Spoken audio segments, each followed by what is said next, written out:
प्यारे बच्चों, आज हम 10वीं क्लास की वर्कशीट नंबर 39 करेंगे।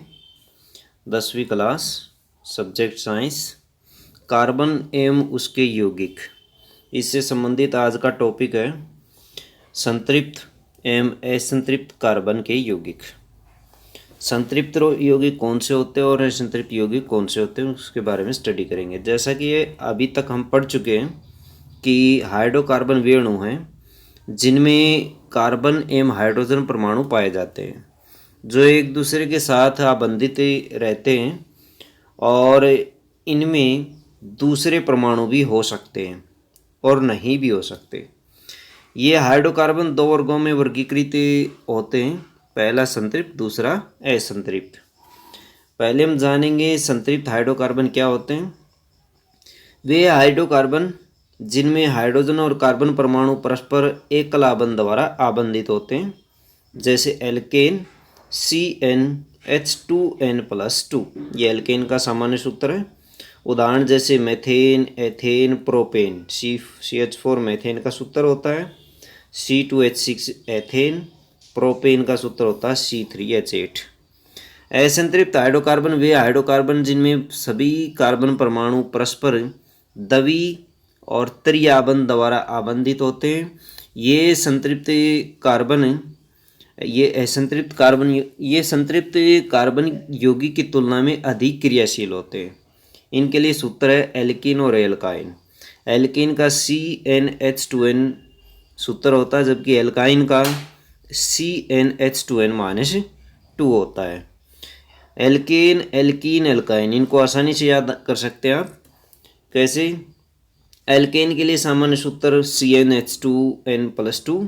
इसमें से आगे 2 हाइड्रोजन घटा दीजिए, एल्कीन का सूत्र आ जाएगा। फिर आगे 2 हाइड्रोजन कम कर दीजिए, एल्काइन का सूत्र आ जाएगा। एल्कीन के एग्जाम्पल हैं एथीन, प्रोपीन। इसी तरह एल्काइन के एग्जाम्पल है एथाइन और प्रोपाइन। इनके सूत्र आप देख सकते हैं एथाइन प्रोपाइन के। एथीन का सूत्र C2H4, प्रोपेन का सूत्र C3H6। इसी तरह एथाइन का सूत्र C2H2, प्रोपाइन का सूत्र C3H4। इलेक्ट्रॉन बिंदु संरचना मेथेन के लिए देखिए, कार्बन को बीच में रखिए, एक सर्कल लगाइए। कार्बन के लिए क्रॉस के इलेक्ट्रॉन को शो करेगा। ये वाले जो क्रॉस के सिंबल दिखाए गए छोटे छोटे, ये शो करते हैं कार्बन का एक इलेक्ट्रॉन। तो 1, 2, 3, 4 कार्बन के पास आखिरी कक्ष में मौजूद इलेक्ट्रॉन है। इसी तरह से इसके साथ एक एक हाइड्रोजन जुड़ जाएगी जो इसके कक्ष को पूर्ण कर देगी और मेथेन का यौगिक बना देगी। इसी तरह एथेन में 2 कार्बन होते हैं और हाइड्रोजन की संख्या 6 होती है। एथीन में 2 कार्बन होते हैं लेकिन हाइड्रोजन की संख्या 4 होती है। C2H4 इसका सूत्र होता है। हाइड्रोजन देखिए 2 एक कार्बन के साथ जुड़ी हैं, जबकि अन्य 2 दूसरे कार्बन के साथ जुड़ी हुई हैं। बीच में देखिए 4 इलेक्ट्रॉन साझेदारी करके डबल बॉन्ड बनाते हैं, द्विआबंध बनाते हैं। ऐसे कार्बन के बीच में द्विआबंध बने हुए हैं। जबकि एथाइन के केस में 6 इलेक्ट्रॉन साझेदारी करते हैं और ट्रिपल बॉन्ड बनाते हैं अथवा त्रिआबंध बनाते हैं। जबकि हाइड्रोजन कितनी जुड़ी हुई है? एक जुड़ी हुई है। श्रृंखलाएं क्या होती हैं? शाखाएं और वलय क्या होते हैं? श्रृंखलाएं क्रमशः 1, 2, 3 कार्बन परमाणुओं वाले कार्बन यौगिक मेथेन, एथेन, प्रोपेन। कार्बन परमाणु की इस प्रकार की श्रृंखलाएं कई कार्बन परमाणु हो सकते हैं, जैसे methane, ethane, propane, butane, pentane, hexane. ये एक श्रृंखला है जो कि सिंगल बॉन्ड से बनी हुई है अथवा एकल आबंध वाले इसमें यौगिक हैं। शाखाएं एकल आबंध वाले यौगिकों से भी बन सकती हैं। 4 कार्बन परमाणुओं से बने ब्यूटेन के कंकाल बनाए तो 2 विभिन्न कंकाल बन सकते हैं। जैसे 4 से हम ऐसे बना सकते हैं और ऐसे भी बना सकते हैं। 4 कार्बन को हम ऐसे भी जोड़ सकते हैं चेन में और ऐसे शाखा में भी जोड़ सकते हैं। शेष संयोजकता के स्थान पर हाइड्रोजन भरने से निम्नलिखित संरचना प्राप्त होती है। अब इसके स्थान पर जो भी हाइड्रोजन बची हुई, जो भी स्थान बचे हुए हैं उन पर हाइड्रोजन लगा दीजिए। ऊपर नीचे, ऊपर लगा दी, नीचे लगा दी, और लेफ़्ट और राइट दोनों तरफ हाइड्रोजन लगा दी हमने। इसी तरह यहाँ भी हाइड्रोजन पुट कर दी हमने इसके स्थान पर भी, और इसको भर दिया। इन दोनों संरचनाओं में एक ही सूत्र है, C4H10, यानी ये सूत्र किसका है? ब्यूटेन का। इम्पोर्टेंट है ये सूत्र, पूछा जाता है एग्जाम में। C4H10, इसकी दो शाखाएं हैं, दो तरह से इसको दिखाया जा सकता है, एक तो ऐसे और एक इस तरह से दिखाया जा सकता है। समान आणविक सूत्र लेकिन विभिन्न संरचनाओं वाले यौगिक संरचनात्मक समावयन कहलाते हैं।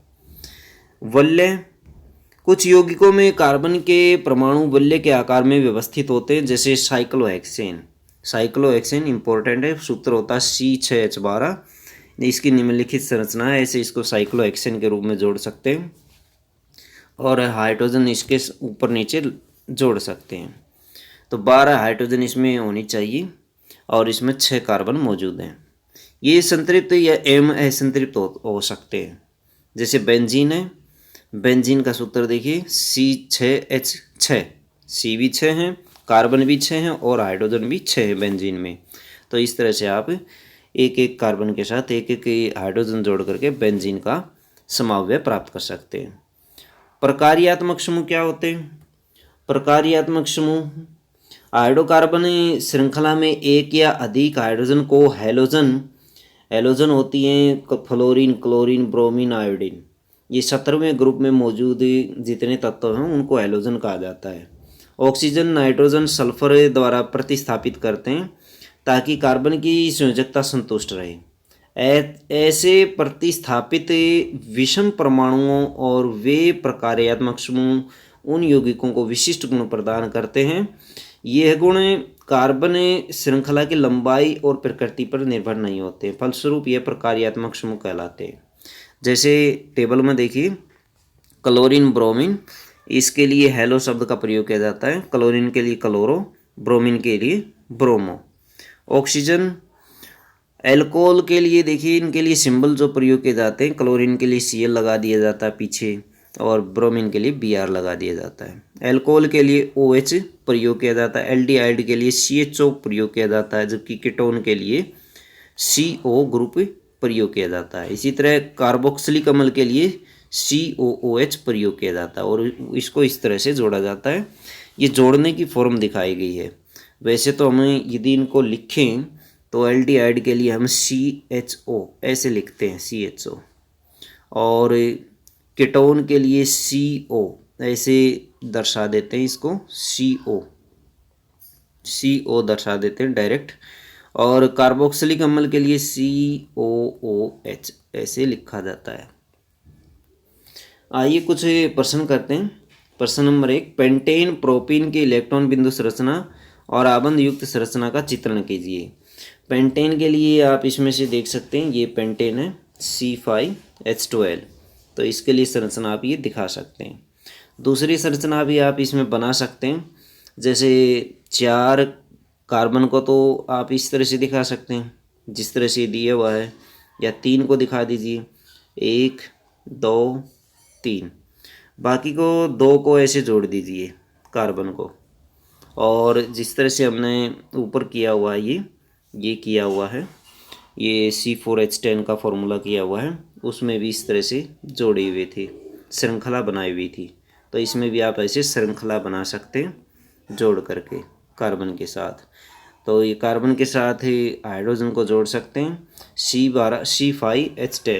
C5H12, यानी 5 हमारे पास कार्बन है, 1 2 3 4 5, और 12 हाइड्रोजन जुड़नी चाहिए, 1 2 3 4 5 6 7 8 9 10 11, इस तरह से आप 11 और 12 इस तरह से एक ऊपर यहाँ जोड़ सकते हैं, एक यहाँ जोड़ सकते हैं, 12 हो जाएगी। तो इस तरह से 12 कार्बन, ये 5 कार्बन के साथ आप 12 हाइड्रोजन जोड़ सकते हैं। पेंटेन का समावेश है ये। और इसी तरह प्रोपीन के केस में ले सकते हैं, जैसे आपने लिया था प्रोपीन, ये है प्रोपिन C3H6 है। एथीन की तरह से ही प्रोपिन का समन्वय बनेगा। इसकी इलेक्ट्रॉन बिंदु संरचना दिखाने के लिए 3 कार्बन आप यहाँ इस तरह से जोड़ेंगे। 3 कार्बन ये जोड़ दिए हमने, और क्रॉस के सिंबल से हम इनको एक दूसरे से जोड़ देंगे। इसमें जैसे प्रोपिन में C3H6 है, हाइड्रोजन होनी चाहिए 6, तो 6 हाइड्रोजन हम जोड़ेंगे। यहाँ कार्बन लिखेंगे, यहाँ भी कार्बन दिखाएंगे।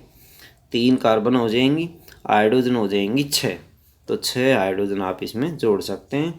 ये क्रॉस के सिंबल के द्वारा आप इसमें दिखा सकते हैं कैसे जुड़े हुए हैं। 2 यहाँ जोड़ दीजिए, तो यह इस तरह से आप जोड़ सकते हैं। हाइड्रोजन जोड़ सकते हैं इस तरह से, ये हाइड्रोजन हो जाएंगी।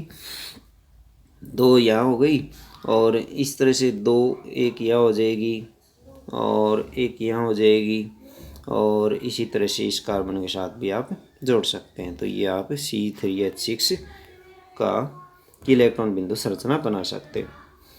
क्वेश्चन नंबर 2 है, एथेन की इलेक्ट्रॉन बिंदु संरचना में आबंध युक्त चित्रण कीजिए। इसकी संयोजकता को संतुष्ट करने के लिए 2 कार्बन परमाणु के बीच कितने आबंध आवश्यक है। एथेन के केस में बना सकते हैं मेथेन, एथेन। तो एथेन के लिए जो फॉर्मूला है वो देख लीजिए, मेथेन, एथेन, ये फॉर्मूला है, ये वाला फॉर्मूला C2H6। ये इसकी संरचना आप तैयार कर सकते हैं। तो इसमें 2 कार्बन है, तो 2 कार्बन को इस तरह से जोड़िए और हाइड्रोजन इनके ऊपर नीचे लगा दीजिए। 1 2 3, इसी तरह 1 2 3, ये C, ये H, ये H, ये H, ये H, ये भी H और ये भी H, ये C। और इसमें क्रॉस और डॉट, क्रॉस और डॉट, क्रॉस और डॉट, क्रॉस डॉट, यहाँ दोनों क्रॉस, यहाँ क्रॉस और डॉट, यहाँ क्रॉस और डॉट। इस तरह से आप इसकी इलेक्ट्रॉन बिंदु संरचना तैयार कर सकते हैं। क्वेश्चन नंबर 3 देखिए, साइक्लोपेंटेन का आणविक सूत्र लिखिए और आबंध युक्त संरचना का चित्रण कीजिए। साइक्लोपेंटेन के लिए जिस तरह से हमने साइक्लोहेक्सेन किया था, साइक्लोहेक्सेन, ये है साइक्लोहेक्सेन, तो इसी तरह से आप साइक्लोपेंटेन भी बना सकते हैं। साइक्लोपेंटेन के लिए क्या करेंगे हम, 5 इस तरह से 5 ये जोड़ेंगे कार्बन, 5 कार्बन इस तरह से जोड़ेंगे, इस तरह जोड़ दीजिए। यहाँ कार्बन, यहाँ कार्बन, यहाँ कार्बन, यहाँ और यहाँ 5 जोड़ दिए हमने इस तरह से, और इनके साथ 2 हाइड्रोजन जोड़ दीजिए।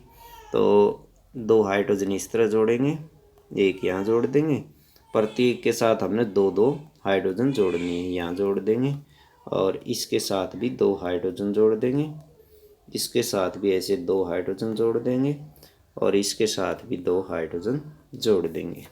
तो ये हो जाएगा पेंटोहेक्सेन, साइक्लोपेंटेन। साइक्लोपेंटेन का आणविक सूत्र हो जाएगा।